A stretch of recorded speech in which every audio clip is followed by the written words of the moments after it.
Hey, everybody, welcome to Charts. And I got a big mug of coffee here. Charts and coffee. This thing, no kidding, this mug is darn near as big as my head. I wouldn't have it any other way. All right, I threw some honey in my coffee today. I don't know what I was thinking, but there is some buckwheat honey in my coffee, and I'm kind of liking it. So, welcome. Great to see everybody. Good morning. All right, it's FOMC day. This is clearly, they always say this is the most important. They're all important, but what's really interesting about this FOMC meeting is not necessarily the implications for March. It's the implications for May. And, I see a lot of folks talk about, hey, how do you trade FOMC? We don't want to trade FOMC. Not really.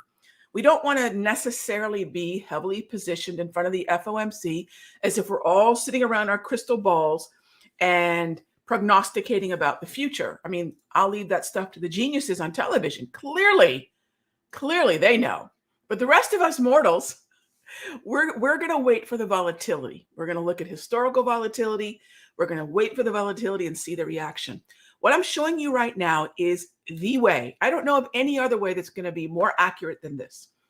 This is called the Fed Fund Futures Target Rate Probabilities. What the heck is that?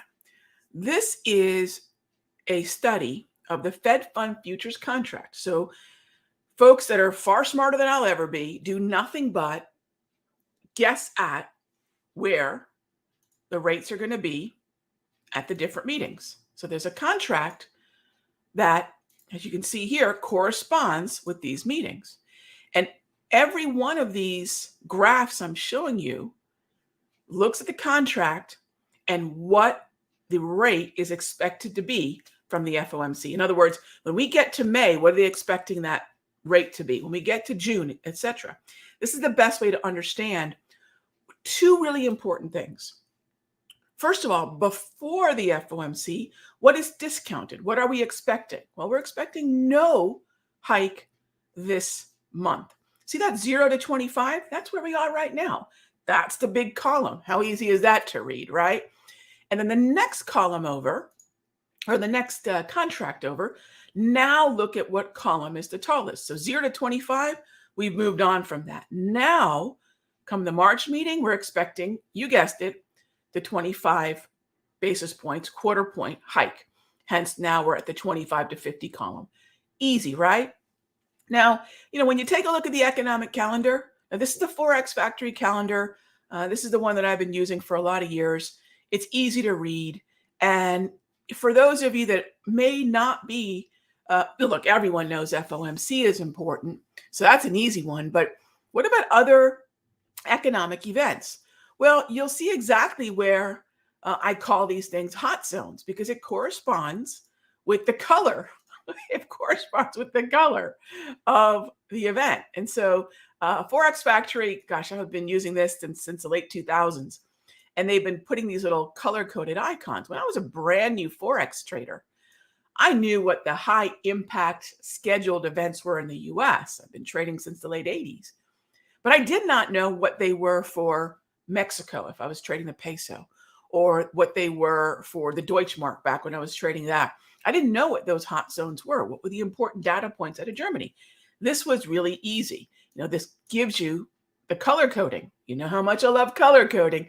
So this is, of course, a red hot, as you can see, hot zone.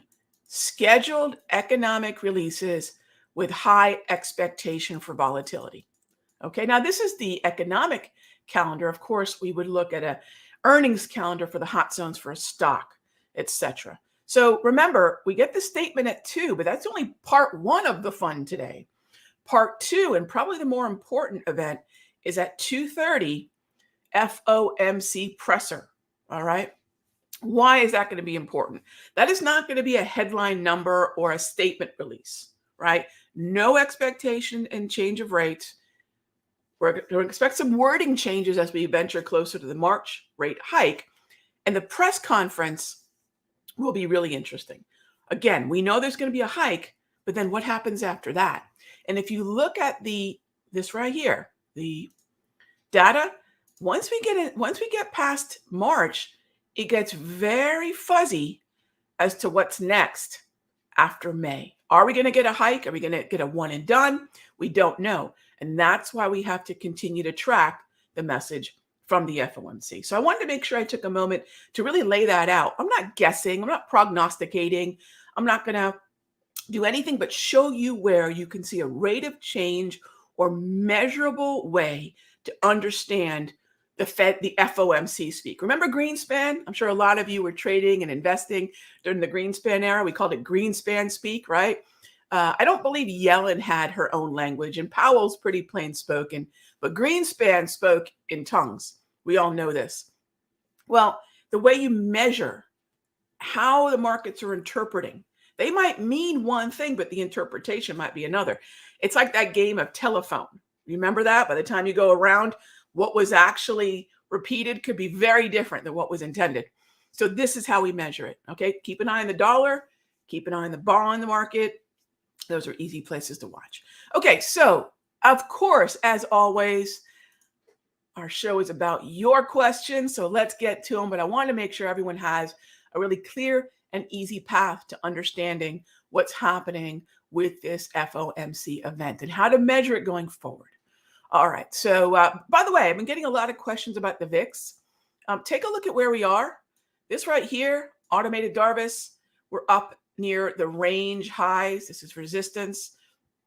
Clearly, if you are looking at risk, it's very different at these heights, right? And you can see where sort of that sweet spot is for just moderate or just more tradable risk. Yeah, we're going to want to see this thing get back somewhere between 23 and 18. And this is the VIX futures contract. All right. So a lot of folks ask me about VIX. That's it. Yeah. We're going to feel the nosebleed heights up here, right? This is where things get tricky. And we know north of 23 is where they get tricky too. Pull this up. We know when volatility is going to kick in a way that, well, might be Dramamine inducing. All right. Okay. So first question up is our live trading in sector secrets today going to pass FOMC pass? Am I going to be with you at 2:00? So we have our monthly, we meet up every week, but there's the monthly session that all the masteries have. We just happen to go every week in sector secrets. So I'll be with you from 9:20 right after charts and coffee to 11:30. We're going to take a break and I'm going to log back in at 2 and we'll take a look at if anything looks interesting with the FOMC. So yeah, I'll probably see you all around 2 back in the room. All right, Megazord. Hey, Raghee, I just wanted to say personally, I think you're indeed heading in the right direction. Thank you very much. I appreciate that. You know, that's something I always ask in the free videos or even here in Charts and Coffee. You know, leave the comment, smash that like button. Let me know that, you know, what we're doing is, you know, helping and heading in the right direction. Of course, we're going to keep doing it. You know, we're now 1 full year. We started Charts and Coffee in October of 2020. And, you know, we're 1 full year plus of this show every single day. I think we took some time off this past Christmas for about 4 or 5 episodes, 4 or 5 shows, and that's about it. So, and a lot of holidays, you know, we get together even on the holidays sometimes. So I do appreciate that. I do appreciate that very much. All right, Kathy, good morning. What do I think about VLO? Sure. Underperforming boat in the XLE, in the wave. So I always want to focus on outperforming, but it's bouncing out of the wave. I hear you. Look, there's a lot to like in XLE and throw OIH in there as well. There's a lot to like. So if it's tracking, so Kathy, here's how I'll answer that. If it's tracking with the tide, right? If this individual boat is tracking with the tide, then yes, I don't have a problem with taking advantage of the individual stock. If we have a lot of boats tracking with the tide, try to take advantage of the tide because that's going to be the way we can bet on all the boats. All right. So I like XLE. I'm cool with VLO. I think that to your point, you bring up a great point. We've got to look at that open interest in vol, because some of the individual stocks, the individual boats in this broader sector, in this tide, can be kind of thin. So great point. And yes, pullback buys are absolutely valid. Now, relatedly, hey there, Shannon, do I like XOP? And, when it comes to XOP, look at the structure of XOP, right? Let's open this up a bit. Look at the structure. In other words, what's the market trend? That's the Dow theory jargon for what is the market doing? Is it moving higher, lower, sideways in a volatile way, or sideways in a very quiet way? So we have a neutral sideways market. We have since, as you can see here, mid-November. So this is chop. And this doesn't look like quiet sideways, does it? Not in any way, right? This does not look like quiet sideways, so it's chop. Charles Dow called that distribution. We call it chop, we call it slop, whatever you want. But its kind of formal name is its distribution. Wide sideways. And then this is not a trend like we see in XLE and OIH. So you can look at an oversold support level for XOP, but I would not prioritize XOP, Shannon. Great question. Why not XOP?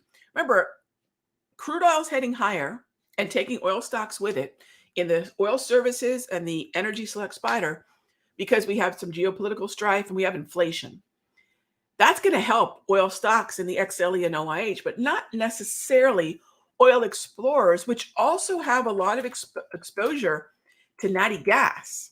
So XOP is great when the equity markets are moving higher, when there's a demand narrative behind crude, and when we have natural gas moving higher as well. So XOP is a little bit different as to why we might look at that one and the catalyst for its movement. Thank you for the question.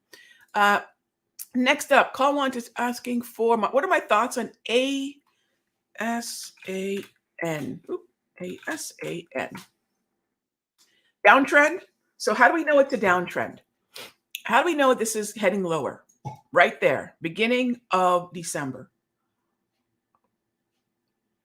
Red momentum, red trend, as we call it, red over red on the structure. That is a mark down. That is a downtrend. It's also below the 200 exponential. This is the propulsion that I have running here. And so this is bearish. This is a short the rip. This is absolutely a short the rip. If you're looking for shorts, this is one of them. If you're looking for opportunities to take advantage of strength and sell into it, get long puts, this is a great example of how you identify well, you know what? Let's look at it this way. Can you have a relative outperformer to the downside? Can you have the best downtrend? Absolutely. And that's a great looking downtrend. It checks all the boxes for me. So really good one there, Kawan. What are my thoughts on the dollar? Hey there, Mark. How are you? All right. So let's start out with DX. So I'm bullish the dollar, but that's more of a conversation that's related to sort of the macroeconomic environment that we're in terms of, well, the monetary policy. So this is chop, though. Take a look. We have been in chop in the US dollar since the end of December. Neutral momentum, which has had bouts of a little bit of bullishness and a little bit of bearishness, but neutral trend, neutral momentum, neutral trend. Yellow is neutral. So what is my thought on UUP? I want to get long. I need a setup. So I'm just going to wait until I get a setup. And that's what I'm waiting on. So definitely on the radar, Mark, definitely. Next up is MU. Okay, sure. So taking a look at MU. What do we have here in terms of MU? Well, back to structure. Neutral lower row, yellow and red upper row. The upper row is momentum, the lower row is trend. We separate out those four moving averages to separate 8, 13, 21 from 34. We have momentum reads, we have trend reads. They are not the same, A lot of traders will use those short-term EMAs and think the organization there is a trend. Oftentimes, it's way too twitchy. It's way too twitchy. So be careful with that. However, this is a buyable market because it's a chop. It's a chop market. But we have the support of the 200, support of previous Darvis automated support and resistance, neutral that's coming after an uptrend. So if you have an uptrend, it loses the trend, but it turns into chop. That's bullish bias still. So this is a bullish choppy market. It's still above the 200 as well, right? How easy is that? And that's what I'll be looking for. This could be a nice minor low pattern. So we'll be looking for possibly a breakout through that January 24 high. That's what I'd be looking at there, primogenitor. All right. Okay, next up is, let's see what we have here. Oh, if you're wondering where the rate tool is, yeah, again, just Google this. Just Google CME FedWatch tool. Just Google that right there, and it'll be the first hit because the link is pretty long. So rather than give you the link, just Google CME FedWatch tool. All right. Okay, next up is Oz Gooner Guy. Good morning. I'm predominantly a Forex trader and currently going through a couple of my early Forex books. Oh gosh, it's funny. It's so funny. I was just reminiscing about my time on BabyPips. This is years ago when they turned me into a cartoon character. This is probably 10, 15 years ago. I can't even remember at this point. My last update for them was 5 years ago, right? I just haven't been updating, but I love this site for new Forex traders. And yeah, they turned me into Cleopatra because Raghee, which is my name, means Queen of Queens. So yes, that's what my name means. But here, everyone just calls me Raghee, and that means bad-tempered. So anyways, they turned me into a Queen of Queens, which I thought was hilarious. And no, I mean, you've got everything, Oz Gooner Guy. What I've done here with Simpler is take a lot of what I used to do, gosh, almost 20 years ago, automating. And it's available on TradingView, and it's available on Toss. And a lot of those tools now, Oz Gooner Guy, I've made free. I've made them free. They've been free for many, many, many moons. So check out what we're doing here at Simpler. I do have tools that work for Forex. I did a class for Forex just about a year or so ago. So check that out, and you'll get my up-to-date tools and strategies for Forex. And yes, I was so happy that just tickled me to no end. All right. So next up, and thank you for the question. Eric, do I consider chop on an uptrend as it moves down until it passes my propulsion? So if something is chop, and I would love for everyone to use sort of the lingo that I was raised on, the lingo of Dow theory, because that's where most of our technical analysis, a lot of our trend analysis, it came from Dow theory. So chop is known as distribution. Think about what that means. At the end of an uptrend, what's happening? Some folks are taking profit and they're distributing their stock to the people that are buying near the highs, right? So if we are in a distribution chop and I have the yellow, neutral, lower read on the JT multi, that tells me it's chop. And if we're still above the 200 propulsion, that's an important support level. That's the equator, bullish hemisphere, bearish hemisphere.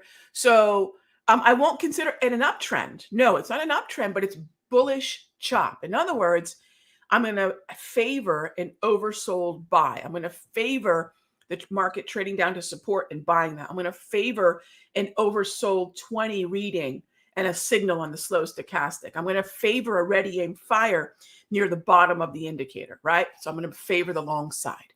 Hope that helps.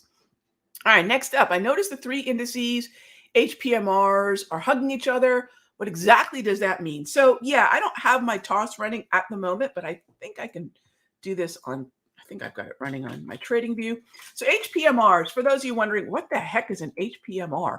So this is an indicator that I created a long time ago trading Forex.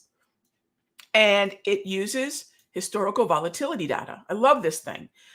It's unique in that rather than determining support and resistance based on price alone, which is what most indicators do, it's time and volatility, right? There's really four things we're always looking at: price, volume, volatility, time. Most of us don't need another price-based indicator.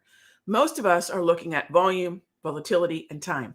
And this handles the last two, volatility and time.